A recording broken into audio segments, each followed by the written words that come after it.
جی السلام علیکم، ڈاکٹر مبین سید بول رہا ہوں امریکہ سے۔ آج میں بات کرنا چاہ رہا ہوں کہ روزے کے اندر ہم کس طرح سے خوراک کھائیں کہ جس سے even type 2 diabetes, even insulin dependent type 2 diabetes کے ریورس ہونے کے چانسز بڑھ جائیں۔ ان تھیوری رمضان میں ہماری ٹائپ 2 ڈائبٹیز فلی ریورس ہو جانی چاہیے۔ تو آئیے میں کچھ چیزوں کی ڈسکشن کرتا ہوں جس سے آپ کو یہ پتہ چلے گا کہ کیا چیزیں نہیں کھانی چاہیے، کیا چیزیں کم کھانی چاہیے، کیا زیادہ کھانی چاہیے، اور کیا اچھا ہے کھانے کے لیے جس سے انفلیمیشن کم ہوگی۔ تو میں اپنی اسکرین کو شیئر کرتا ہوں، لیکن اس سے پہلے جو بیسک رولز ہیں، جو پرنسپلز ہیں کھانے کے، وہ یہ ہیں کہ ایک تو فرائیڈ فوڈز ہر طرح کی بہت بری ہیں، اس سے ہمارے جو انتڑی ہیں ان کو سوزش ہوتی ہے، اس کے ساتھ ایج اور ایل پروڈکٹس بنتی ہیں، advance glycation end products and advance lipoxidation end products, یہ جو ہیں یہ جا کے سارے جسم میں سوجن اور ورم کرتی ہیں، جس سے ہمارا لبلبہ خراب ہوتا ہے، جگر خراب ہوتا ہے، کڈنی خراب ہوتے ہیں، ہارٹ، بلڈ ویسلز، بہت کوحرام مچتا ہے جسم میں۔ تو جو فرائیڈ فوڈز ہیں جیسے سموسے ہیں اور پکوڑے ہیں اور پتہ نہیں کیا کیا اور کچوریاں ہیں اور اس طرح کی چیزیں، یہ بہت نقصان کرتی ہیں۔ یہ اکیلے ایک ہیلتھی انسان کو ڈائبیٹک کر دیتی ہیں، تو ڈائبیٹک کا تو سوچے کیا حال کرتی ہوں گی۔ اسی طرح سے ایسی چیزیں جن سے انسولین ریلیز ہوتی ہے، جیسے ہم بہت روح افزا پی لیا یا کوئی بھی چینی والے مشروبات بہت زیادہ پی لیے، تو اس سے یہ ہوتا ہے کہ ہمارا جسم جو ہے اس میں دو مسائل آتے ہیں، ایک تو انفلیمیشن ہو جاتی ہے، سوجن ہو جاتی ہے، اور دوسرا یہ کہ اس سے بہت زیادہ انسولین ریلیز ہوتی ہے۔ تو اب آپ کہیں گے کہ انسولین ریلیز ہونا تو اچھی بات ہے اس سے تو کنٹرول ہوگا، لیکن بے جا انسولین کے ریلیز ہونے سے ہمارے جو سیل ہیں وہ انسولین ریزسٹنس ہو جاتے ہیں، ریزسٹنٹ ہو جاتے ہیں، وہ کہتے ہیں یار بہت زیادہ انسولین آ گئی ہے تو میں اس کی بات ہی نہیں سنتا۔ اس کے بعد جو خالی انسولین ہے، انسولین کا ڈائریکٹ ایفیکٹ، اس سے ہائپر ٹینشن ہو جاتی ہے۔ انسولین ڈائریکٹلی انفلیمیشن کرتی ہے، انسولین کی وجہ سے جسم میں ری ایکٹیو آکسیجن سپیشیز پروڈیوس ہوتی ہیں۔ تو اس کی وجہ کیا ہے؟ اس کی وجہ یہ ہے کہ دیکھیے انسولین ہمارے جسم میں پیدا کب ہوتی ہے؟ جب ہم بہت ساری خوراک کھاتے ہیں، شوگرز کھاتے ہیں۔ تو انسولین کا کام ہے جو میٹابولک ایکٹیویٹی ہے، یعنی جو بنانے کے کام ہے ان کو بڑھانا جسم میں، کیونکہ انسولین کی موجودگی کا مطلب ہے کہ جسم میں خوراک آئی ہوئی ہے۔ چنانچہ جب جسم اپنی ایکٹیویٹی میں، خوراک والی ایکٹیویٹی میں بڑھتا ہے تو اس کی وجہ سے انفلیمیشن پروڈیوس ہوتی ہے۔ تو اب جو ڈائبیٹک ہے اس کے تو پہلے ہی انسولین زیادہ ہو رہی ہے، اس کے تو پہلے ہی شوگر زیادہ ہو رہی ہے، شوگر اس کی کنٹرول نہیں ہے، جس کی وجہ سے انسولین ویسے بڑھتی جا رہی ہے۔ اب وہ انسولین جب بلڈ ویسلز میں جاتی ہے اور ان کے مسلز کو لگتی ہے تو ان کو کانٹریکٹ کرتی ہے تو بلڈ پریشر ہو جاتا ہے۔ تو انسولین، ایسی خوراکیں جن سے انسولین کا ریلیز بے جا ہو جائے، وہ بھی اچھی بات نہیں ہے۔ تو پانی میں پکی ہوئی خوراکیں، سٹیم میں پکی ہوئی خوراکیں، ایئر فرائر میں بنی ہوئی خوراکیں، بیک ہوئی ہوئی خوراکیں، کم جلی ہوئی خوراکیں، کم گرلڈ خوراکیں اور کم فرائیڈ خوراکیں، یہ ہے بیسک پرنسپل۔ تو اب آئیے ان پرنسپلز کے ساتھ ہم دیکھتے ہیں کہ کیا کھانا بہتر ہے۔ دیکھیے جیسے میں نے ابھی عرض کیا، ہماری کوشش یہ ہونی چاہیے کہ رمضان میں انسولین کم ریلیز ہو۔ اب اگر آپ ڈائبیٹک ہیں اور آپ انسولین لیتے ہیں تو وہ آپ کی مجبوری ہے، وہ آپ نے لینی ہے، لیکن آئیڈیلی تو رمضان میں انسولین کا استعمال بھی کم ہو جانا چاہیے اور ڈائبٹیز ریورس ہونی چاہیے۔ اگر آپ انسولین ڈیپینڈنٹ ڈائبیٹک ہیں تو یہ کچھ بھی آپ نہیں کریں گے جب تک کہ اپنے ڈاکٹر کے ساتھ ڈسکس نہ کر لیں کہ انسولین کتنی لے رہے ہیں۔ یہ نہ ہو کہ ہائپوگلائسیمیا ہو جائے، اسپتال میں پہنچ جائیں آپ خوراکیں کم کر کے۔ وہ ڈاکٹر سے ڈسکس کر لیں، اور اس کے بعد تو ایک تو ہم نے یہ کرنا ہے کہ انسولین کی ریلیز کم کرنا ہے، اور دوسرا ہم نے یہ کرنا ہے کہ اوٹوفیجی بڑھانی ہے۔ اوٹوفیجی کی میں نے بات کی ہوئی ہے، یہ میرے پہلے لیکچر جو ہیں موجود ہیں۔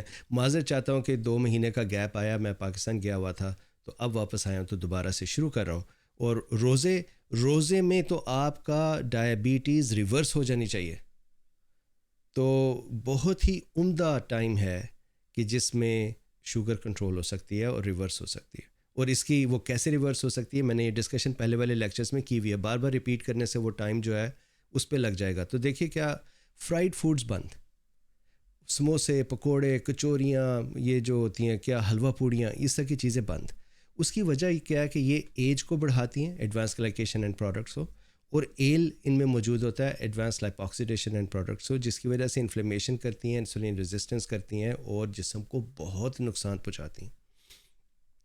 چینی والے مشروبات بند یا بہت کم، کبھی ہفتے میں 1 مرتبہ یا 2 مرتبہ چسکے کے لیے لے لیا، لیکن روز وہ جو میٹھی لسیاں اور روح افزاز ہیں اس طرح کی چیزیں بند، کیونکہ ان سے ہماری ایک تو یہ ہوتا ہے کہ انسولین ریلیز ہوتی ہے، دوسرا یہ ہے کہ انفلیمیشن ہونی شروع ہو جاتی ہے۔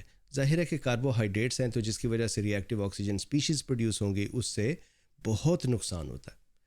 ہلکا ناشتہ، اس کی کیا وجہ ہے؟ دیکھیے روزے میں آپ نے لیا ڈنر، افطار کی، پھر ناشتہ اور پھر دوبارہ افطار، تو اگر آپ ناشتہ ہلکا کریں، اس میں یخنی زیادہ ہو، کوئی کافی پی لیں، قہوہ پی لیں، کوئی کھجوریں 1-2 کھا لیں، انڈا کھا لیں، تو اس سے جو آٹوفیجی ہے وہ بہت عمدہ طریقے سے چلتی ہے۔ اگر میں آپ کو یہ یقین سے بات کہتا ہوں کہ اگر کوئی آٹوفیجی کو ٹریگر کرتا رہے روز، تو 6-7 دن میں اس کی جو ڈائبٹیز ہے وہ ریورس ہونی شروع ہو جاتی ہے، چاہے انسولین ڈیپینڈنٹ ہو۔ تو آٹوفیجی کو ٹریگر کرنے کے لیے جسم کو چاہیے ہوتا ہے، سیلز کو چاہیے ہوتا ہے فاقہ۔ وہ فاقہ جو ہے جتنا ہم کم کریں، جیسے اگر افطاری بہت بھاری کر لیں تو وہ سارا دن اس خوراک میں سے ہمیں ملتا رہتا ہے میجورٹی آف دا ڈے، لیکن ظاہر ہے لیٹ تو بھوک لگ جائے گی، تو اس سے ہمارا فاقہ ٹھیک نہیں ہوتا۔ تو فاقے کا تو کام ہے ہمیں ایکچولی بچانا اور ہمارے سیلز کو ہیلتھی کرنا، یہ بات پہلے ہو چکی ہوئی ہے۔ سو ہلکا ناشتہ، سوپس لے لیں، انڈا لے لیں، پراٹھا نہ کھائیں بہت بڑے بڑے سلائسز نہ لیں، بہت زیادہ سلائسز نہ لیں، کاربوہائیڈریٹس نہ لیں۔ میں صبح 1 انڈا لیتا ہوں، اور سم ٹائمز اگر کوئی بہت شوق ہو رہا تو 2 انڈے، لیکن 1 ابلا ہوا انڈا لیتا ہوں، اور دیٹس اٹ ود واٹر۔ پانی بہت پئیں۔ جب پانی کی کمی آتی ہے تو اس سے جو ڈی ہائیڈریشن ہوتی ہے اس سے بھی انسولین ریزسٹنس پروڈیوس ہوتی ہے، اور پانی کی کمی کی وجہ سے آٹوفیجی کم ہو جاتی ہے۔ اس لیے صبح افطاری میں کوئی سوپ یا کوئی قہوہ لینا اچھا ہے۔ یہ اور بات ہے کہ اگر آپ افطاری کے بعد سونا چاہتے ہیں، سحری کے بعد، صبح سحری افطاری کہہ رہا ہوں، صبح سحری کے بعد آپ سونا چاہ رہے ہیں اور آپ نے پانی بہت پیا تو پھر بار بار اٹھنا پڑتا ہے، وہ ایک علیحدہ مسئلہ ہے، لیکن پانی پئیں، پھر افطار میں زیادہ پی لیں۔ اچار کم کھائیں۔ اچار میں ہوتے ہیں نمکیات۔ اچار ویسے تو ایک اچھی چیز ہے، لیکن اس میں جو نمکیات ہیں اس سے ہائپر ٹینشن ہوتی ہے۔ کھجور بہت ہی اچھی چیز ہے، کھجور میں پوٹیسیم ہے، کھجور میں میگنیسیم ہے، کھجور میں میٹھا بھی ہے، لیکن اس کا جو میٹھا ہے نا وہ بہت آہستہ آہستہ ریلیز ہوتا ہے۔ تو صبح بھی اگر آپ کھجور کھائیں اور رات کو بھی اگر آپ کھجور کھائیں تو میٹھے کا جو شوق ہے، چسکا ہے، وہ بھی پورا ہو جائے گا۔ اس کو کھجور کو سلاد میں ملا لیں، کھجور کو دودھ میں ملا لیں، it is a very very good product. اور پوٹیسیم، میگنیسیم، فائبر، لو گلائسیمک انڈیکس، کھجور کے اوپر تو اکیلے پہ پورا لیکچر یا لیکچرز کی سیریز ہو سکتی ہے کہ یہ کتنی بینیفیشل ہے ایون ڈائبٹیز میں۔ کم دودھ والی چیزیں، دودھ میں ہوتا ہے لیکٹوز اور اس طرح کی اور فیٹس اور پروٹینز ہیں، جس کی وجہ سے اگر ڈائبیٹک ہیں تو ان کو اور زیادہ ری ایکٹیو آکسیجن سپیشیز پروڈیوس ہوتی ہیں۔ پھر کچھ لوگ ہوتے ہیں جو لیکٹوز انٹالرنٹ ہوتے ہیں، ان کو وہ جب دودھ یا دودھ والی چیزیں جیسے دہی بھلے، پکوڑیاں، ایسا کی چیزیں وہ جب کھاتے ہیں تو ان کے گیس پروڈیوس ہوتی ہے اور اس کے ساتھ جی آئی ٹی ان کا خراب ہوتا ہے، جس سے انفلیمیشن ہوتی ہے۔ یہ انفلیمیشن کی نشانی ہے۔ سو بھلے، دہی، رائتا، دودھ پتی والی چائے، دودھ پتی والی چائے بڑی خطرناک ہے ڈائبیٹک کے لیے، کیونکہ دودھ جو ہے وہ، اور اگر اس میں چینی بھی مکس ہوئی ہو تو اور بھی زیادہ۔ اس کی جگہ پہ قہوہ لے لیں، اولیو لیف کا قہوہ لے لیں، سینمن کا قہوہ لے لیں، کرکیومن کا قہوہ لے لیں، بہت سارے قہوے ہیں جو آپ لے سکتے ہیں۔ سرخ گوشت کم، کیونکہ سرخ گوشت سے انفلیمیشن بڑی ہوتی ہے، لیکن بیف اسپیشلی، مٹن تھوڑا سا لے لیں، دیٹ از اوکے۔ مچھلی بہت اچھی ہے، چکن اگر اچھا مل جائے تو چکن بہت اچھا ہے۔ اب وہ میں نے سنا ہے کہ پاکستان میں چکن جو ہے وہ کچھ اس کو ہارمونز لگے ہوتے ہیں یا اس طرح سے وہ اتنا اچھا نہیں ہے، لیکن اگر اچھا چکن ملے تو وہ بہت اچھا ہے۔ مچھلی بہت اچھی ہے۔ گرلڈ فوڈز کم۔ اس کی وجہ کیا ہے کہ جب آپ گرلنگ کرتے ہیں تو آپ فوڈ کو جلاتے ہیں، تو جو جلا ہوا حصہ ہے نا فوڈ کا، اس میں ایج اور ایل پروڈیوس ہوتا۔ تو یا تو یہ کریں کہ اگر آپ نے گرلڈ فوڈ کا شوق کرنا ہے تو گرلڈ فوڈ لیں اور پھر اس کے اوپر سے جو برنٹ پارٹس ہیں ان کو اتار دیں، اور پھر جو باقی حصہ ہے اس کو انجوائے کریں آپ۔ ٹرانس فیٹس کم، جیسے پیسٹریز ہیں یا کوکیز ہیں یا کیکس کے اندر ٹرانس فیٹس بعض کا ڈالی ہوتی ہیں. اکثر ریسٹورانٹ کی فوڈز میں ٹرانس فیٹس بہت ہوتی ہیں. اگر آپ آئل کا استعمال کرتے ہیں، فار ایگزامپل آپ کہتے ہیں جی فرائیڈ فوڈ سے نہیں چھوڑنی میں نے کھانی ہے، تو وہ جو فرائنگ کرنے کا آئل ہے اس کو زیادہ سے زیادہ ریسائیکل کریں، کیونکہ ہر مرتبہ جب آپ اسے گرم کرتے ہیں تو اس آئل کے اندر ایل پروڈکٹس بننی شروع ہو جاتی ہیں، ٹاکسک پروڈکٹس بننی شروع ہو جاتی ہیں، اور ہر مرتبہ جب اس میں نئی فوڈ فرائی کرتے ہیں تو وہ پروڈکٹس اس فوڈ کے ساتھ لگ جاتی ہیں. تو اگر آپ آئل استعمال کر رہے ہیں، اگر آپ فرائیڈ فوڈز کھانا چاہ رہے ہیں تو کم از کم آئل کو زیادہ ریسائیکل کریں. Excuse me. پراٹھا کیا چیز ہے؟ وہ میدا یا آٹا فرائی ہوا تو یہ بڑا خطرناک ہے. پوڑیاں، کچوریاں، یہ ساری چیزیں بند، یا ہفتے میں ایک آدھ مرتبہ یا بہت کم. اچھا، جو بیجا انسولین ہے، انسولین کیسے ریلیز ہوتی ہے؟ فار ایگزامپل اگر فرائیڈ فوڈز کھاتے ہیں تو یہ ضروری نہیں کہ وہ کاربوہائیڈریٹس ہوں، وہ شوگرز ہوں. وہ آپ اگر فرائیڈ کوئی بھی چیز کھا لیں گے تو اس سے جو ایج اور ایل پروڈکٹس بنتی ہیں ان سے بھی انسولین ریلیز ہوتی ہے. جو ری ایکٹیو آکسیجن سپیشیز ہیں، جو انفلیمیٹوری ایجنٹس ہیں خوراک کے اندر، جو ورم سوزش کرتے ہیں، وہ جب لبلبے کی سوزش کرتے ہیں تو لبلبا کہتا ہے اچھا جی جناب میرا کیا کام ہے انسولین بنانا، میں انسولین بنانا شروع کر دیتا ہوں. وہ اس اریٹیشن کی وجہ سے انسولین بناتا ہے، ضروری نہیں کہ کاربوہائیڈریٹس ہوں. تو اگر آپ کہتے ہیں جی میں چاول نہیں کھاتا، نان نہیں کھاتا، روٹی نہیں کھاتا، لیکن میں فرائیڈ فوڈز خوب کھاؤں گا، اور فرض کیجئے کہ آپ فرائیڈ یا گرلڈ میٹس لیتے ہیں، تو اس کی وجہ سے بھی انسولین ریلیز ہوگی. اور اسے انسولین کیا کرتی ہے؟ جب انسولین ہماری بلڈ ویسلز جو خون کی نالیاں ہیں ان کے مسل کو لگتی ہے نا، تو ونس اگین جیسے میں نے کہا تھا کہ انسولین کا کام ہے اینابولک، یہ کام ہے کہ جی جسم میں انرجی آئی ہوئی ہے، تو جب بلڈ ویسلز کے مسلز کو انرجی کا خیال آتا ہے تو وہ کانٹریکٹ کرتے ہیں. انسولین ڈائریکٹلی ایکٹ کرتی ہے بلڈ ویسلز کے مسل پر، خون کی نالیوں کے اوپر، اور انہیں سکیڑتی ہے، جس سے ہمیں ہائپر ٹینشن ہو جاتی ہے. انسولین فیٹ برننگ کو ریڈیوس کرتی ہے. دیکھیں ہمارا جو جسم ہے نا، اگر اس کو خوراک نہ ملے تو وہ فیٹ کو توڑتا ہے، اگر ہمارے سیل کو خوراک نہ ملے تو وہ آٹوفیجی کرتا ہے، اپنے اندر کی چیزوں کو توڑتا ہے. تو انسولین کی موجودگی کا مطلب ہے کہ باہر سے کھانا آیا ہوا ہے، اس کا مطلب ہے کہ جسم کو اپنے اندر سے چیزیں توڑنے کی ضرورت نہیں ہے. چنانچہ انسولین کی موجودگی میں جو فیٹس ہیں ان کا ٹوٹنا جو روزے میں ہونا چاہیے وہ کم ہو جاتا ہے یا ختم ہو جاتا ہے، رک جاتا ہے، بلکہ فیٹ سٹور ہونی شروع ہو جاتی ہیں، کیونکہ باڈی کہتی ہے اچھا انسولین کا مطلب ہے بہت خوراک آ گئی ہے تو میں اس خوراک کو سٹور کر لیتا ہوں. تو that is a problem with the insulin. اسی طرح سے انسولین کی وجہ سے انسولین ریزسٹنس پیدا ہوتی ہے. جب ہمارے سیلز کے اوپر بے جا انسولین کا شاور کیا جاتا ہے، بمبارڈمنٹ کی جاتی ہے کہ جناب بہت انسولین آ گئی ہے، تو سیل کہتا ہے جناب مجھے معاف کر دیں، میں اتنی انسولین کے ساتھ کام نہیں کر سکتا، میں ریزسٹنٹ ہو جاتا ہوں.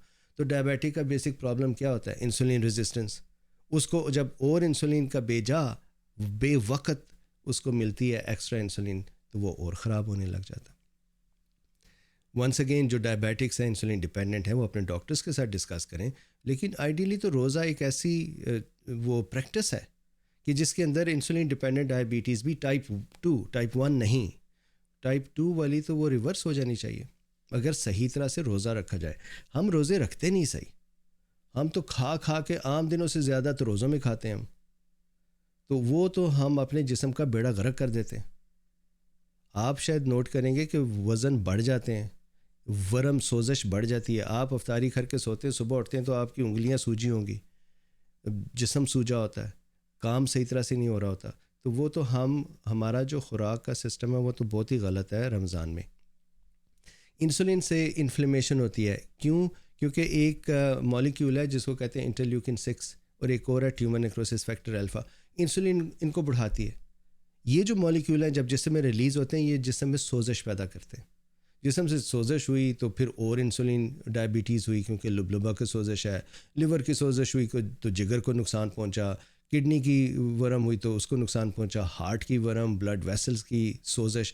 یعنی جب سوزش ہوتی ہے مسلز کی ہوئی تو مسل کی تھکاوٹ، یہ سارا کچھ ہونا شروع ہو جاتا ہے. تو ہمیں انفلیمیشن کم کرنی ہے.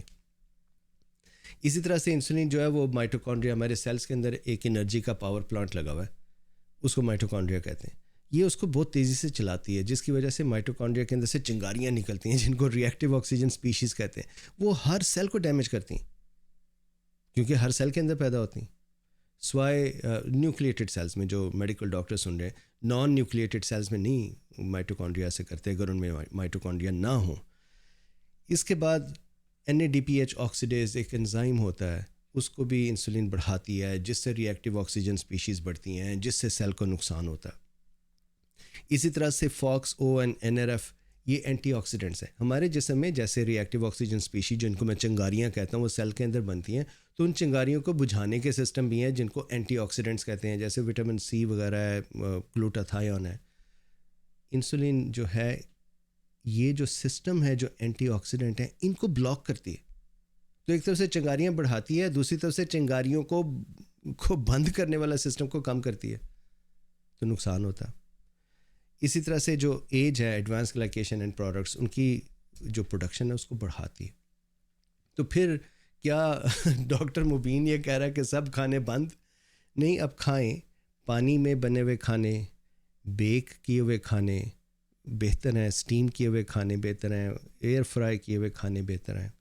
کھجوریں بہت اچھی ہیں، سلاد بہت اچھے ہیں. اب سلاد کے اندر ایسی ویجیٹیبلز جو زمین کے اندر ہیں ان کے اندر کاربوہائیڈریٹس ہوتے ہیں، جیسے شلجم ہے یا آلو ہے یا گاجر ہے، ان کے اندر کاربوہائیڈریٹ زیادہ ہوتے ہیں.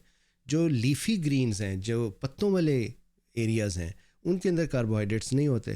تو سلاد ایسی چیزوں سے جس میں لیفی گرین زیادہ ہوں. پھر مچھلی، جیسے میں نے پہلے کہا، چکن بھی، کچھ مٹن بھی. دودھ اور ہلدی بڑے ہی کام کی چیزیں انفلیمیشن کم کرنے کے لیے. ڈائبٹیز کی ایک وجہ انفلیمیشن ہے جسم میں. تو اگر آپ انفلیمیشن کو کنٹرول رکھیں، ڈائٹ کو کنٹرول کریں، ڈائٹ کی ٹائپ کو کنٹرول کریں، پلس آٹوفیجی کریں، تو آپ کی تو شوگر ختم ہو جانی چاہیے. سو دودھ اور ہلدی، اگر آپ دودھ نہیں لے سکتے یا نہیں لینا چاہیے تو پھر ہلدی کے ساتھ تھوڑی سی پسی ہوئی مرچ، بہت تھوڑی سی، مے بی آدھی پسی ہوئی مرچ، 1 چمچ یا آدھے چمچ ہلدی میں، وہ that is very good. Olive leaf کا قہوہ جو خوراک کے بالکل قریب، کیونکہ جب یہ آپ خوراک کے ساتھ پیتے ہیں تو یہ خوراک کی ابزارپشن کو کم کرتا ہے، یہ اس کا گلائسیمک انڈیکس کم کرتا ہے، یہ انسولین ریزسٹنس کو کم کرتا ہے، یہ اینٹی آکسیڈنٹ ہوتا ہے. یعنی وہ ساری چیزیں جو ڈائبٹیز کو ہیلپ کرتی ہیں یہ وہ کرتا ہے. لیکن اگر آپ خوراک سے دور اسے پئیں تو پھر اس کا خوراک کے اوپر عمل کم ہو جاتا ہے. سبزیاں پتوں والی، براؤن چاول، پانی بہت سا، سوپ، یخنی، قہوے، یہ چیزیں ٹھیک ہیں. تھوڑا سا سرخ گوشت جس میں مٹن زیادہ پریفریبل ہے، چکن جو سرخ نہیں ہے سفید ہے وہ بھی ٹھیک ہے. امرود، اس کا گلائسیمک انڈیکس کم ہے. اسٹرابری، اس کا گلائسیمک انڈیکس کم ہے. ایکچولی لال رنگوں والی اکثر خوراکیں جو ہیں، جیسے بیل پیپر ہے، یہ کیا شملہ کی مرچی، جو مرچ جو سرخ ہوتی ہے وہ، یا اسٹرابریز، یا دوسری سرخ رنگ والی جو خوراکیں ہیں وہ بھی بڑی اچھی ہیں. Apple for example. Blueberries are very good. Avocado is very good. Nuts کا استعمال کم کریں لیکن تھوڑے سے نٹس لے سکتے ہیں. چیا سیڈز بہت اچھے ہیں. تاہینی جو کہ سیسمی سیڈز کی پیسٹ بنائی ہوتی، تاہینی بڑی اچھی ہے. کریلے، کالے چنے، زکینی، گوبھی، بروکلی سب اچھی ہیں. ٹوفو اچھا ہے. پنیر اچھا ہے. یہ کچھ خوراکیں. تو یہ جو ہے طریقہ، اس طریقے سے اصل میں تو رمضان میں ہر ایک کا جو ڈائبیٹک ہے، ٹائپ 2 ڈائبیٹک ہے، اس کا گول ہونا چاہیے ڈائبٹیز کو ریورس کرنا، کیونکہ آٹوفیجی ہوتی ہے، سیلز کو صاف ہوتا ہے. پر اگر ہم سیلز کو صاف کرنے ہی نہ دیں، ہم کھائیں پئیں اتنا، راتوں کو اٹھ کے بچا کے کھائیں، یعنی جو دوپہر کو لنچ ہوتا ہے وہ رات کو 12 بجے کھایا جا رہا ہے، تو اس سے تو کوئی فرق نہیں پڑے گا. وہ تو ایکچولی نقصان کر رہا ہے. ڈبل ٹرپل ہم افطاری کھا لیتے ہیں، ڈبل ٹرپل ہم ڈنر کر لیتے ہیں، سحری بہت زیادہ کر لیتے ہیں، تو یہ ہمیں ایکچولی ہیلپ کرنے کے بجائے نقصان کرتا ہے. تو اصل جو کام ہے فاقہ کرنا، اگر آپ وہ فاقہ صحیح طرح سے کر لیں تو آپ کی ڈائبٹیز بہت حد تک صحیح ہوگی. میں نے ڈاکٹر جیسن فنگ جو کینیڈین ڈاکٹر ہے، اس نے تو 5 سے 18 دن کے اندر ہفتے میں 3 فاقے کروا کے 24 گھنٹے کے، اور ڈائبٹیز ختم. 10 سال سے انسولین لینے والوں کی ڈائبٹیز ختم. تو ہمارے تو روزے ہیں جو پورا 30 دن ہم نہیں صحیح طرح سے ویسے نہیں کھاتے جیسے روز کھاتے ہیں. تو یہ تو بڑا ہی ہیلتھ کے لیے انٹرسٹنگ ہے اور امپورٹنٹ ہے. ظاہر ہے اس کے روحانی فائدے علیحدہ ہیں، وہ میں ایسا ہوں نہیں کہ بتا سکوں، لیکن میں اس کے فزیکل فوائد جو ہیں انٹرمیٹنٹ فاسٹنگ کے وہ آپ کے سامنے پیش کیے ہیں. Thank you very much and I talk to you later. اور مجھے اپنے کامنٹس میں بتایا کیجیے کہ کیا اور ٹاپکس ہیں جو آپ پسند کریں گے، تو میں پھر وہ پریزنٹ کر دوں گا. Thank you. Happy Ramzan and I talk to you letter.